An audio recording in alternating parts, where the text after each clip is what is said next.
Hi, everyone. Thanks for joining. We'll get right to it. If we can start with one round of questions and then, I'll go around again if we have time. But Najir, we'll start with you.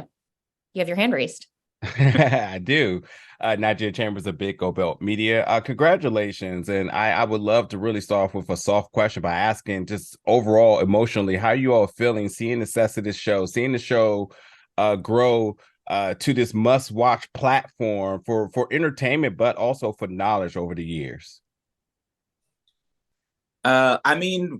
We're I think just excited that we still get to keep doing it. Yeah, it was a great time getting to make a second season. That was not a given, so we got to live with these characters a little longer and stretch out a little bit more and use all the things we learned from making a first season. So it was it's great when you get to do that. Kind of don't take any moment in this business for granted. So Yeah, I agree. I think that's great. Thank you. Emerald, love the background. I'm going to throw it to you next. Love it. Thank you so much. Love the series. Emma Marie from Euro Web. I wanted to, I seen in the preview you had some hip hop icons that show face. You have Too Short and E40. Why was it important to add, just hip hop components to this season? I don't know. We're just flexing. We got Bay Area legends in our show. I think that was super important to us. I mean, those are some of our idols, so on the one hand, it's like, oh, we just want to, now that they're also witnessing us as artists, wanted to see if we could all kind of be on the same page and get them in the show. And they're a part of Bay Area folklore. So I think introducing people to the Bay is kind of impossible to do without their music and subsequently them as a physical presence. And so getting 40 and Short and Mark Curry and Dante Bosco and some of these other folks who are like, who are big Bay Area icons in the show was huge for us. And also, selfishly, we wanted to hang out with them, Right. And, you guys have done a great job with maintaining authenticity and demonstrating the Bay Area. So I commend you. And I love the series. Oh, thank you so much. Thank you. Throw it over to Matt next. Alrighty. So one of the coolest things about the show for me is seeing your incorporation of different art forms, whether it's music and dance and these heightened monologues that seamlessly integrate into everything. I wanted just to know a little bit more about some of your inspirations behind incorporating those different artistic mediums. Diggs, you want to do it? They are a long time ago when we were making this movie, when we made like the movie, right? We sort of used to say that it's tough to understand what it feels like to be from the Bay if you do it straight, right? Because it feels so much bigger than it probably looks from the outside. And so when we first started playing around with these conventions was really when we made the film together a bunch of years ago.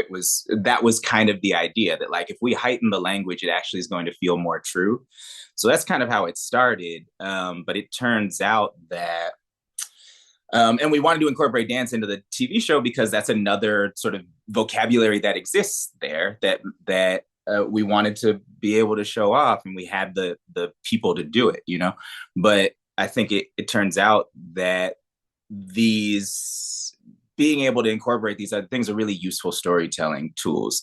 They allow us different points of access into the thought processes of the characters and into the complexity of the situations that they're in.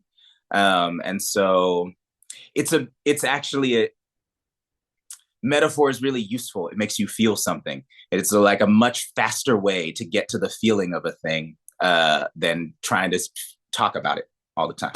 And often as human beings, we don't talk very much, right? So translating that to a screen, we can put something that feels right on there and it becomes pretty useful. Najir, back to you. Thank you again, Nigeria, Big Go Belt Media.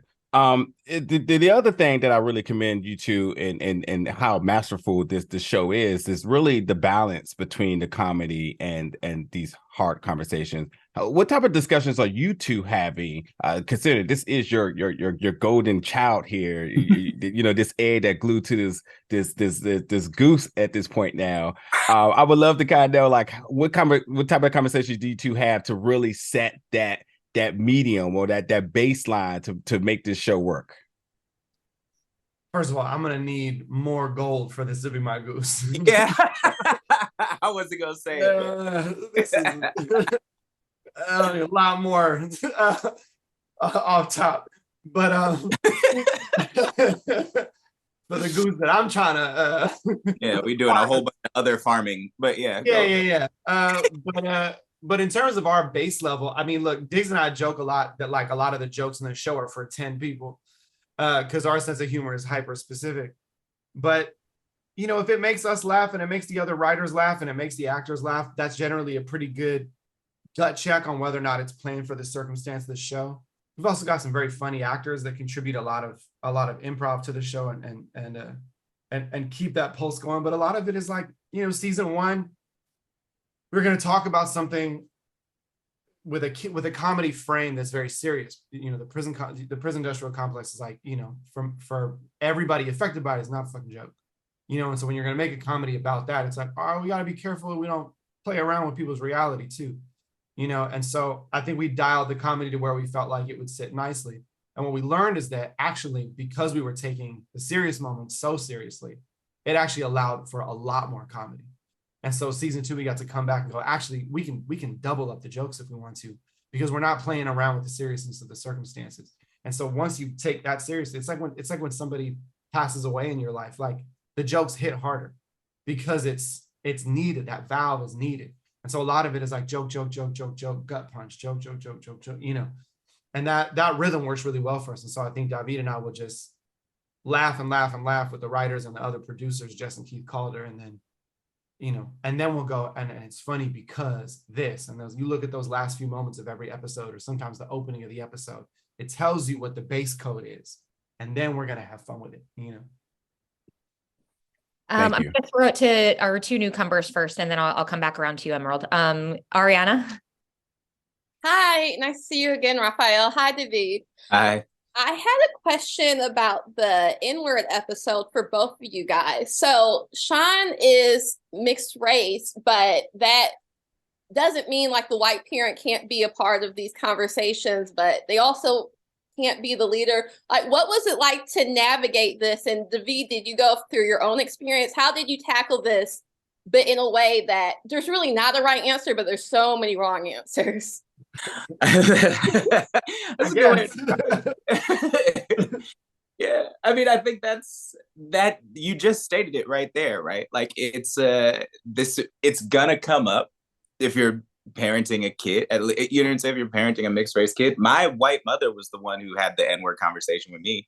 So like, you know, in actuality, that's how it happened. I still remember I was 4 years old. But yeah, why did I say it at 4 years old? I called my cat. I had a black cat. I called it a nigga. It was like, what? My mom was like, that's not gonna work. So but yeah, it's I think the point of that episode is really to watch how we've set up this circumstance where the Miles and Ashley have decided to persevere through this thing, right? The choice to remain a family has been made. Those stakes we handled in season one, right? So we were looking for opportunities to figure out, to show that. What does it look like when you make this decision? And here's the one weekend they're going to get to spend together. And the last thing on their mind is that they're going to have to deal with this. But life still happens. And Sean is still a growing boy. And these things are going to come up at inopportune moments. And so it does. And so the real, while the sort of discussion happening in that episode is around the usefulness of the M-word, or like who is allowed to use the M-word. What I hope that we're watching is two parents trying to figure out how to still be two parents given extreme circumstances. It's a big thing, right? It's like Miles also hasn't gotten to parent at all in the last 9 months. And so he's jumping in being like, I want to parent my son. And like, I didn't want to parent this conversation, but if this is what I get to engage with my son on in the next 2 days, and I guess that's what's going to happen. And the reality is like, look, there's the conversation about usage, and then there's the conversation about the education about the word. And the reality is like, black or white, Asian, Mexican, whatever the fuck, you got to talk about it in your family. This word is coming up. So white parents, 2 white parents, got to talk about that shit with their kids. You know, like Miles and Ashley have that great stupid moment that we put at the top of the episode where he goes, you lead this because you're black. And she goes, your people made it up. And they go, all right.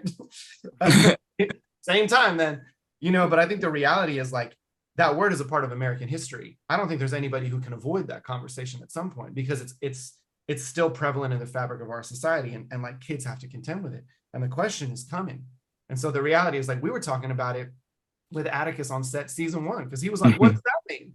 We were like, oh, you know, and it's always tricky, but like every parent has to negotiate their way around that conversation at some point. And so I think we were just like, well, let's do it on the show, you know. And at the end, it ends up being a movement piece that is like how they actually do it. Because if we really had that conversation on screen, it'd be like a 5-day, you know, TED Talk session with a bunch of different speakers trying to explain it. But we never hear their actual explanation. We just know that they make an earnest effort. And that's kind of all you can expect from a parent, is like, try your best, see how it lands. And then we're going to have to keep clarifying and going back and talking about it. And you're probably, as a parent, going to learn a lot about yourself and how you feel about a word like that while you're trying to teach about it to your kid. For sure. Thank you so much. Erin, did you want to ask a question? Yeah. I've actually asked everybody this because I think the show is so important, and I think that it tackles real life issues. But my question is like, what's the biggest lesson you've learned about yourself from the show, and do you hope the legacy the show leaves? I'll say that I really have tried to unhitch my wagon to any notion of legacy. That's a big no-no for me. I think especially male ego is particularly attached to the notion of legacy. And so I'm really trying to not be thinking about how I'm going to be remembered or how the art's going to be remembered. I think there's a self-indulgence, self-importance that comes from that. And so I really try to avoid that at all costs. But I'll say for learning about myself, I'm a control freak, and to learn some to of us do that already, but yeah, on the show, so it's good. You know, and it's a battle I lose constantly as someone directing, writing, producing, and starring in the show. but I think, you know, the collaborative element of the show is high, and the reality is we have 300 plus employees, and we have departments that work incredibly well on their own, and this ship is much more than the sum of its parts, but it is certainly the sum of its parts. And so I think when I look at the show, it's not one of those things where you're like making a song or something and you're like, yeah, I made this came out of my head. I think when people say like, oh man, you and David made this show, I think we just get a little uncomfortable, because the reality is like, that is the marketing of the show. That is the cliff notes of the show. And that is how we'll talk about it on IMDb maybe. But the reality is that we have a massive team of people that lead us to the moment where it's just the 2 of us with all of you. And if this was an honest process, there would be hundreds of people on this Zoom call, and we would not be answering nearly as many of these questions. And so I think there is the myth of the industry when you're outside of it, and the myth of creating things, and then the reality of it. And my learning through this show really has been about being mindful to acknowledge the reality of it and not buy into the myth of this, like, oh, we're these like smarty artists who made a show. And it's like, it took a lot of people to make this happen. And their work is all over the place. And when that super fast scroll happens at the end of the show, just know if we were allowed to slow it down for time, we would. But we can't. We have time for one more question, and I'm going to throw that to Emerald. Thank you so much. You know, Rafael spoke so much into my next question. After speaking to so much of the cast, the one thing that was a running theme today was how collaborative the effort is. And so, you know, it's funny to hear you say that you feel like you're a control freak, because, you know, how has that balance been like when you have all of these cast members that each represent so many important societal issues and they represent different cultures? And today we hear diversity so much, but it can be performative. But it sounds like you guys have really been able to listen to your cast members, but still having your goal of a script and be collaborative. How is that balance or that process like for you? I think, Rafa says this all the time, that like our real job is to hold the totality and the what's necessary about the show in our heads, and then create an atmosphere where everybody else can actually do it, right? And can bring themselves into it. And as long as if somebody has an idea and we hear it and it fits on the spine, then that we can do that idea. It's our job to just make sure that it fits on the spine.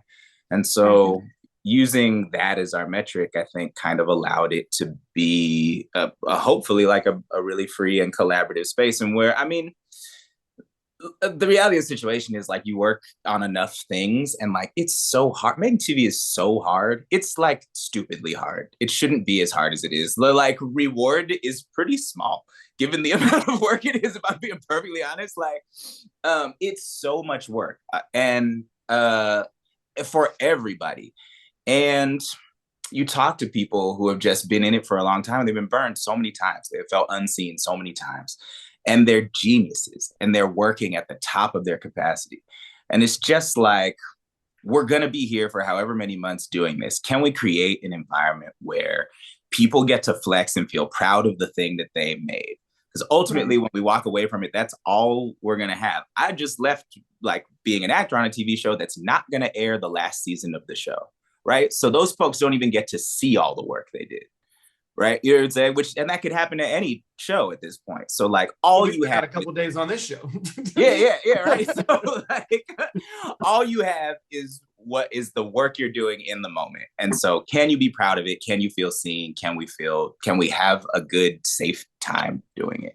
And like it turns out that that's just that for us is really important. And the rest of it hopefully lands for other people. Yeah.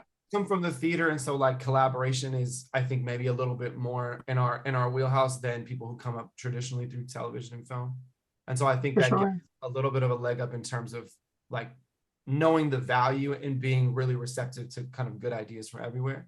And look, the reality is like we can't do all the ideas, and the show can't be everything to everybody involved. It just can't. It's got to stay a little specific show. And some ideas are just not for this show. They're great ideas, but they're not for this show, or they're not for this character, or they're not for whatever. But what we try to do at every point in collaboration is like, who are the writers in the room, and are they going to give us our best shot at coming up with those ideas early so they have the best chance of happening? Do we have actors that know how to communicate well with us so that they feel comfortable to come with this with not only a good idea, but also to help us kill a bad idea? You know, like, that's not, that's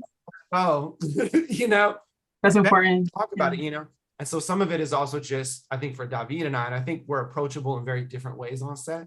If they don't feel comfortable bringing that shit to me because they know I'm like this and we got to keep it moving, they'll go to David. And if they're like, oh no, David's off worrying about this, I'm going to go to Rafa because he's going to figure that out today or this second or, whatever it is. And Jess and Keith Calder, other producers, are like that as well. And also, we got a set that has a lot of people that are friends outside of the show. I think that helps us also get, it's a show, so there's also like chatter, where people are like, well, we can't officially take this to him, but I'm going to go to this person who will mention this to this person who will mention Rafa, and then we can kind of, as long as it's inviting and it's not, I've heard about other shows with the dictatorships that other shows do, and I think it would be like the most heartbreaking thing ever if we ever got described as being one of those shows. And if we were at any point, it'd be like, oh, we need to go shut that down, and so I think our goal is always to make sure that the creation of the show is why it ends up being a good show, is that you can feel that people had a good time making it. And I think what we've learned, at least in the last 2 seasons, is, at least in all that we're aware of on our sets with the couple hundred people that work with us who came back for season 2, a lot of people came to us and said it's because we love working in this way with this crew and this group of people. That's all the time we have. Thanks, everyone.